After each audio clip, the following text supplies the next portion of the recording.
And welcome back, ladies and gentlemen. It is Coach's Corner, Austintown Fitch style at Sam's Wedge. And DJ Yoakley, TJ Parker, fresh, and I mean fresh, off a big win over Boardman. Coach, back in the win column. And I was talking to Davion. He's like, man, it's been a minute since we got it. How does it feel to kind of get things and hopefully create that springboard into a week 10, 11, 12, 13, 14, 15, and 16 victory?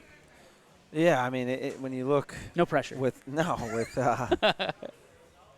just playing Ursuline and then having a bye week, yeah, and then playing Massillon, and then leading up to Warren, it was. We told the guys like before the game, it's been a month since we've tasted victory. So like that's a long time for a team. So our guys were like chomping at the bit, and I was nervous we would try to push a little bit. And we didn't do that. I mean, we stayed within ourselves, I thought, all night. Played good football. Our defense just showed up and played awesome all night. Those guys really played their hearts out. But those are things we're building on from, learning from the Massillon game, learning from mistakes we made in the Ursuline game, and then having that bye. Then you're, like we talked about, you're coming on facing a top team in the country, and then finding things that we need to work on that we still need to get better at, but also, okay, there were some good things we did against Massillon. Like, how do we build on that? And then taking those into Boardman. Building on every week. Like, we've talked to the kids all week. Are you familiar with the Carpenter story? Like, that's what we read to the kids. It's just a simple story about a carpenter who's retiring and building a house. And his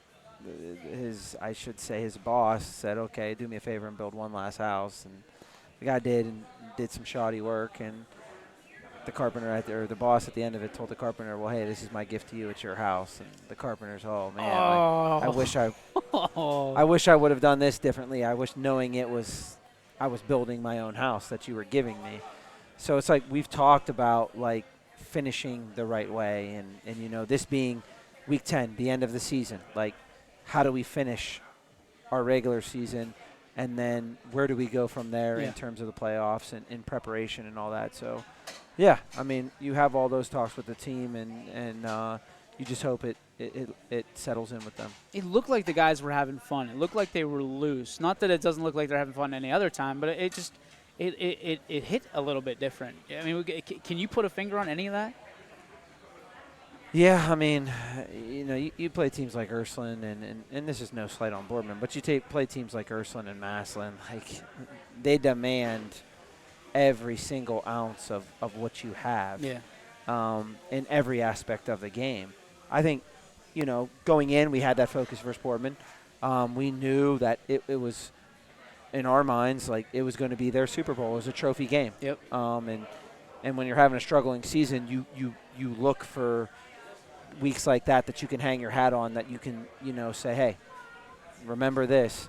So we knew that they were going to come in, and they've done some impressive things especially offensively versus other teams. So we believed we had our hands full, but we also believed that if we came prepared and ready to go, we would be successful.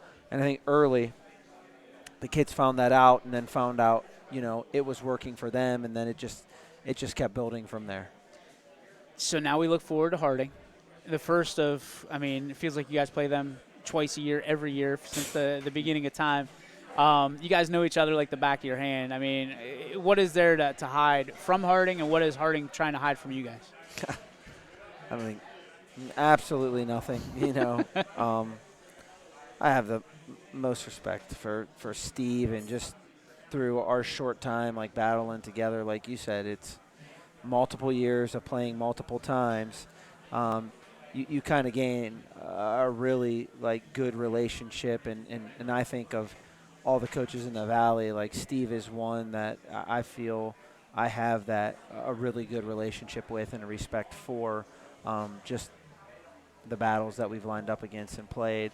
So I know what to expect. I know, in terms of what they're going to bring and their approach to the game, and how they look at us and how we look at them. Yeah. You know what I mean? And I think there is a definite respect for each other and what each other can accomplish on any night. And I think if you talk to myself and you talk to Steve, it's just like, what team is going to show up? What team is going to be completely locked in, ready to play in those type of games. That's incredible. I mean, when you're playing a coach like that, it's almost like chess, right? I mean, you're trying to get ahead of them and maybe even firing off some of those rooks so they open something up down the lane. You're in for a 4-quarter fight. And not that you're new to that this year, but when you're going into a game like that, are games like the Boardman game where you see the kids flying around and the smiles and everything, are those a little bit more special because you have that moment, to just exhale and kind of take it all in as a coach? And we talked about family before you get started, and those moments where you get the trophy and you take your picture with the trophy and your family picture with the trophy, stuff like that. Are those even more special whenever you know that it's playoff football from here on out? Yeah, those like you're mentioning the games versus a Boardman.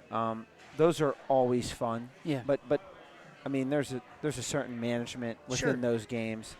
But there's nothing better than playing the best and having that game where, when you finally, get victory in your grasp, that it's just an exhale and a celebration of, I gave this game everything I had, and for that reason, we came out victorious. I think that shows the true pride, the true character of teams, like when you're in those battles. And to their credit, that's what Warren has brought out in us, and I think they would say the same, vice versa. So it's a game where we're sitting, no surprise, we're sitting right next to each other in the playoff standings. Here we go again. Yeah. And I think it'll shake out, one way or another. Whoever wins the game, it should be separated enough. Can you imagine again? Can you imagine again? Oh, I can imagine it. I could tell you that. I can imagine it. But yes, it's just a game though, like you mentioned. You want to have that momentum going into the playoffs. First and foremost, we want to come out of the game healthy. Yep. But we want to put our best foot forward and start building that playoff mentality that as you go on, nothing's going to be easy. These are playoff teams now, and Warren is a playoff team. Mm-hmm. So it's going to be a great game Friday night. How long do you give yourself? And I've talked to many coaches, and I got, I think, every other answer that you can imagine. So I'm interested for you.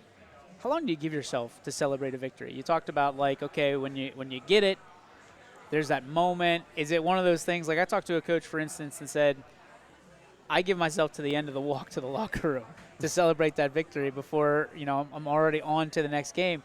What is it for you?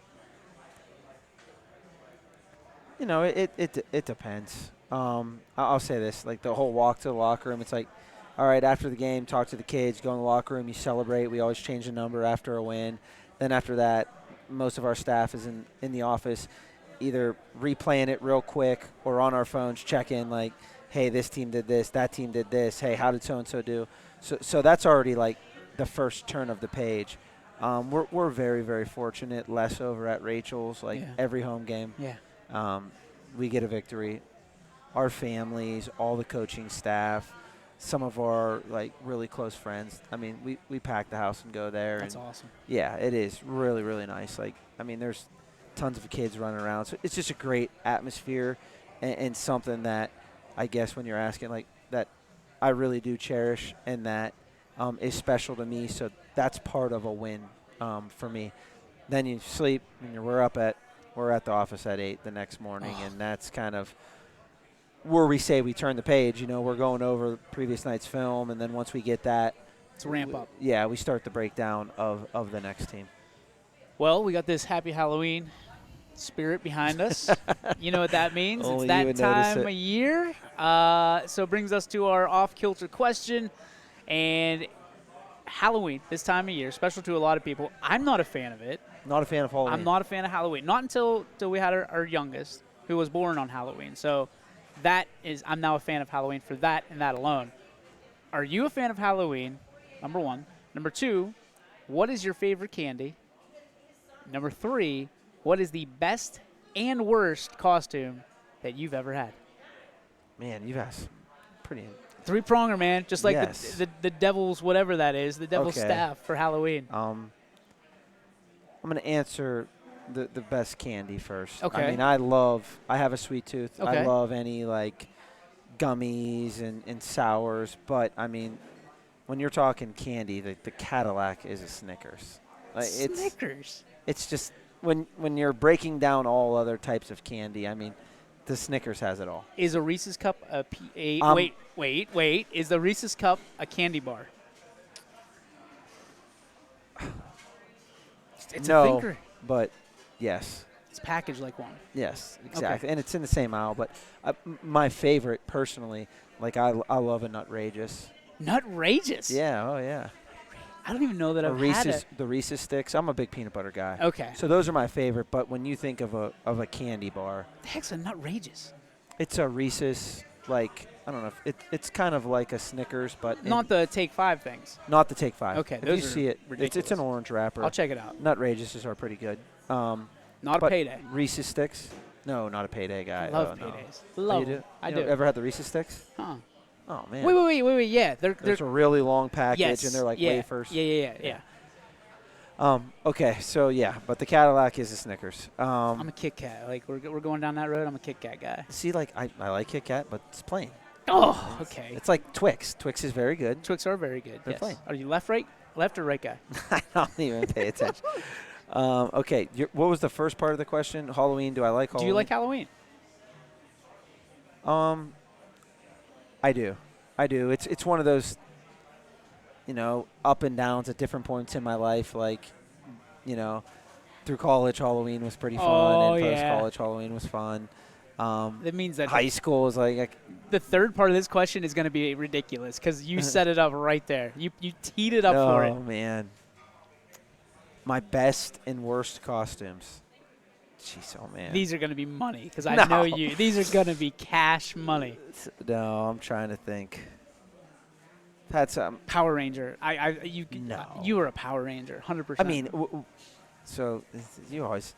When I was a Ninja Turtle. okay. Okay, so like, to me, Which when one? when I Michelangelo always. Okay. Oh, that's right. To You're a party me, dude. yes. To me, when, I got to be a Ninja Turtle, like that was. That was the epitome. creme de Now la creme. I remember, like, if you think like worst costume, I do remember my mom. Like, you remember when we went to Were you a elementary ladybug? school? No, she made me like an M&M, like a big M&M, because like back then you made your own Halloween Right. costume. So I had the pillow stuffed, like white gloves. I was an M&M. What color? Were you the brown blue. M&M? I was Blue M&M. Blue yeah. M&M. Of course, you're Fitch. Blue M&M. Yeah, I Makes was, sense. but. Not a Man, Reese's my Pieces. favorite costume. Whew. That's a tough one.